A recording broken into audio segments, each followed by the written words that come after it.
શું તમે અર્જન્ટમાં લગ્ન કરવા માંગો છો? નવા પાત્રની માહિતી મેળવવા માંગો છો? તો આ ચેનલને સબસ્ક્રાઇબ કરો અને બેલ આઇકનને પ્રેસ કરો જેથી તમને નવા પાત્રની જાણકારી મળે. નમસ્કાર મિત્રો, કેમ છો? બધા મજામાં હશો. હું તમારો પ્રિય મૌલિક મેરેજ બ્યુરોમાંથી. આજે એક બેન છે જેમનું નામ રેખાબેન છે અને પ્રજાપતિ સમાજમાંથી આવે છે. વદાણી ગામના છે અને ભાવનગરમાં રહે છે. અને એક છોકરો છે અને એક છોકરી છે સાથે, અને 40 વર્ષ ઉંમર છે.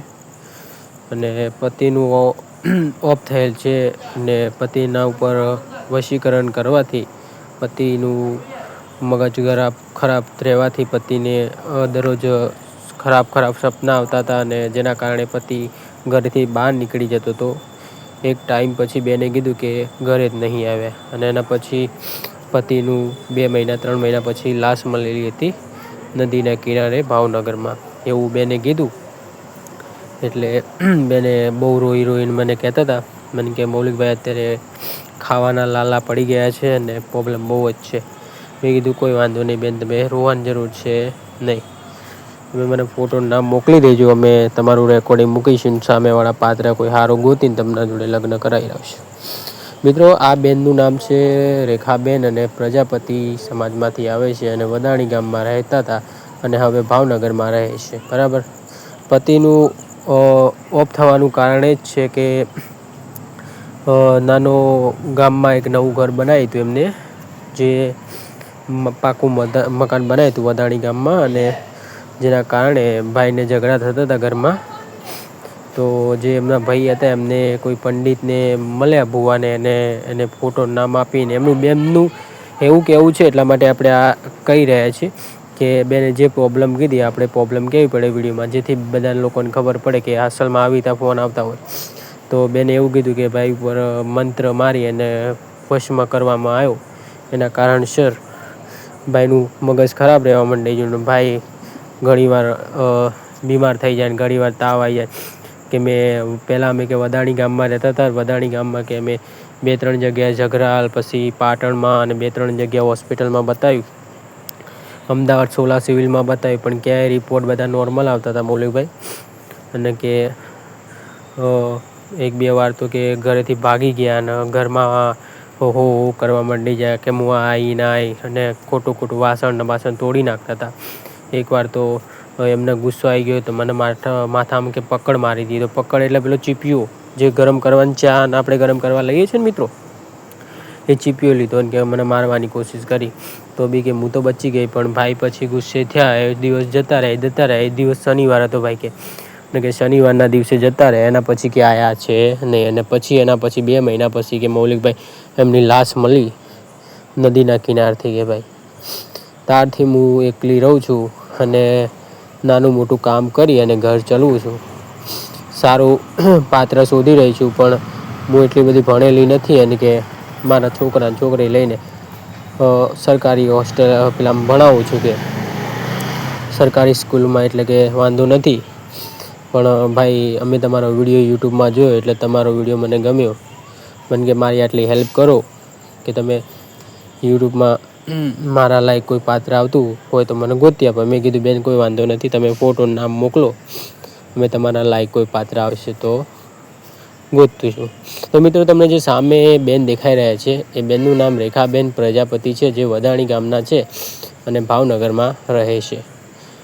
મિત્રો, આપણે ઘણીવાર આપણે કહેવા માગીએ છીએ કે ભાઈ જો કોઈ તમારા જોડે કોઈ ઝઘડો થાય કે ગમે તે થાય તો કોઈને ફોટો કે નામ ન આપવું.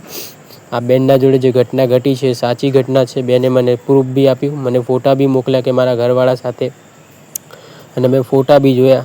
ઘણીવાર તમે માનતા નથી, હું બી માનું જ છું, કેમ કે મને ખબર છે કે અમારી બાજુ મેરડીમાનું મંદિર છે, એટલે ઘણા બધા કાંડ થતા હોય એટલે અમને બી ખબર હોય. એટલે આવી રીતે જે ખરાબ લોકો હોય એમથી દૂર રહેવું, કેમ કે એ લોકોનું કામ જ આ હોય. પૈસા મળતા હોય એટલે ગમે તે કામ કરી દે. તમારા ફોટો ઉપર મંત્ર મારીને તમને બી વશમાં કરી દે. આ માણસોને એવો ઠેકાણા ના હોય. એટલે આપણે એ જ કહેવા માગીએ છીએ કે એવા લોકોથી સાવધાન રહેવું.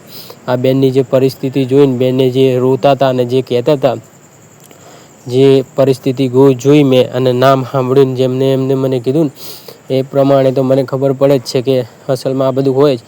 હું પોતે અત્યારે બી મેરડીમાંને પૂજું છું, એટલે મને ખબર છે કે ભગવાન છે અને આ બધું છે જ, આ કાળા જાદુના બધું થાય જ છે. એટલે મિત્રો આવા લોકોથી સાવધાન રહેવું.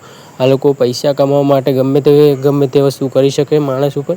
કેમ કે આ બેનની જેવી રીતે આ બેને મને ફોટો મોકલે, બધું પ્રૂફ મોકલે, મને કે જો મૌલિકભાઈ મારા છેલ્લા ફોટો કે મારા મળવાના. મેં કીધું બેન તમે પ્રૂફ તો મોકલો. તો મને ફોટા બી મોકલ્યા, જેમાં એમના છોકરા ને એમના બધાના સાથે ફોટો હતા. અને બેન એવી રીતે રોતા હતા કે મારે તો મને તો એવું થઈ ગયું કે કાશ ભગવાન આવું બધું ના કરતા હોત, કાશ આવું બધું ના થતું હોત. એટલે આપણે મદદ કરવા માટે એમ કહીએ છીએ કે બિચારા બેનની ક્યાંક સારું પાત્ર મળે ને જિંદગીભર સાથ રહી અને આગળ વધી જાય. તો તમને જે બેન દેખાઈ રહ્યા છે એમનું નામ રેખાબેન છે. પ્રજાપતિ સમાજમાંથી આવે છે, વદાણી ગામમાં રહે છે અને વદાણી ગામના રહેવાસી છે અને ભાવનગરમાં રહે છે. પતિનું મોત થયેલું એનું કારણ આ જ છે કે વશીકરણ કરાવ્યું પતિ ઉપર, એના કારણે પતિ ગાંડા જેવો થઈ ગયો. 2-3 મહિના જતો રહે, પછી પાછો આવે એટલે પછી પાછો મારામારી કરે અને પછી પાછો ભાગી જાય. આવું બધું થતું હતું. બેને 2-3 જગ્યાએ મેરડીમાના ભુવાએ બતાવ્યું. પછી મેરડીમાના ભુવાએ દાણા નાખીને જોયું તો ખબર પડી કે ભાઈ ઉપર વશીકરણ કરાવ્યું છે. ઘણા ડૉક્ટરો જોડે બતાવ્યું. ડૉક્ટરો કે માનસિક વિભાગમાં દાખલ કરો. માનસિક વિભાગમાં 2 મહિના દાખલ રાખ્યા ભાઈના, પણ ભાઈનું મગજ ગાંડું રહેતું હતું. એટલે મિત્રો હું તમને એ જ કહેવા માગું છું, હસી મજાકનો ટાઈમ નથી. કોઈ લોકો હસી મજાક ના બનાવતા. જેના ઘરમાં થતું હોય એ લોકોને ખબર જ હોય કે કેવી રીતે હેન્ડલ કરતા હોય. આ બેનના ઉપર જે વીતી રહ્યું છે, બેન જેવી રીતે મને કહેતા હતા એના ઉપરથી મને તો ખબર પડે જ છે કે બેનની પરિસ્થિતિ કેવી હશે. બેન જેવી રીતે રોતા હતા, બેન કહેતા હતા મૌલિકભાઈ મારા આવી પરિસ્થિતિ છે. ઘણીવાર અમે રેકોર્ડિંગ નથી મૂકતા, એનું કારણ આ જ છે કે બહેનો રોતી હોય અને લોકો મજા લેવા દેવાની જરૂર છે નહીં. તો જોઈ લો, આ બેન છે જેમને લગ્ન કરવાના છે. જાહેર સૂચના, એકબીજાને ગમશે તો લગ્ન થશે, જબરજસ્તી નહીં થાય. તો લગ્ન કરવા હોય, જિંદગીભર સાથ રહેવું હોય તો કોલ કરજો. આપણું નામ મૌલિક છે ને આપણે મેરેજ બ્યુરોનું કામ છે.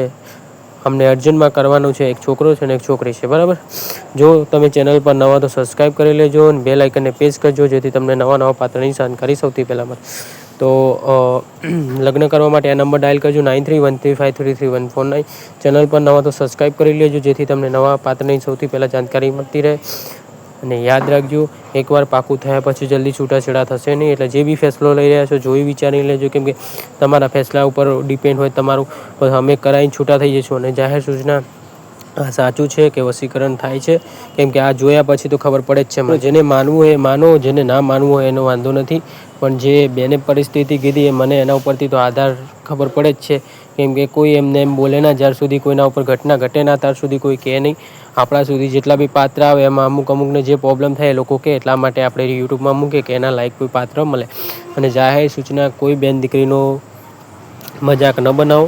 આજે આ બેનનો વારો છે, કાલ તમારી બેનનો બી વારો હોઈ શકે. એટલે મજાક ના કરો. ભગવાન બધાનું જોતો હોય, ભગવાનને બધી ખબર પડતી હોય. એ ભાઈએ ખબર નહીં, એ ભાઈને ઉપર જે બી કરાવરાયું છે ભગવાન મેળડીમાં કરશે, એના બી સાથે એવું જ થશે. આપણે તો મદદ કરીશું કે બેન સારી જગ્યાએ જાય અને એનું ઘર વસે, બરાબર. તો વિડીયો ગમે તો લાઈક અને શેર કરો. ચેનલ પર નવા તો સબસ્ક્રાઈબ કરી લો, જેથી તમને નવા પાત્રની જાણકારી મળે. જાહેર સૂચના, કોઈ લોકોને જાહેર સૂચના કે કોઈને તમારો ફોટો કે નામ ન આપવું.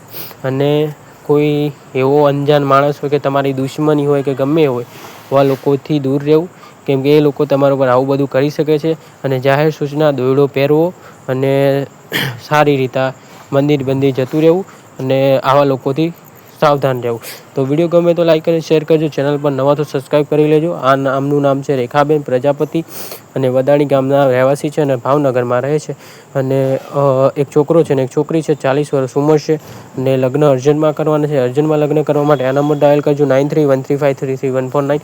મિત્રો, તમે હવે ઓનલાઈન અમારી એપ્લિકેશનનો યુઝ કરીને ગુજરાતી મહિલાઓ અને ફિમેલ મહિલાઓ જોડે વાત કરી શકો છો. એના વધુ જાણકારી માટે કોલ કરો. જે લોકો ચેનલ પર નવા સબસ્ક્રાઈબ કરી લેજો, જેથી તમને નવા પાત્રની જાણકારી સૌથી પહેલાં મળશે. જય શ્રી કૃષ્ણ. ધન્યવાદ મિત્રો.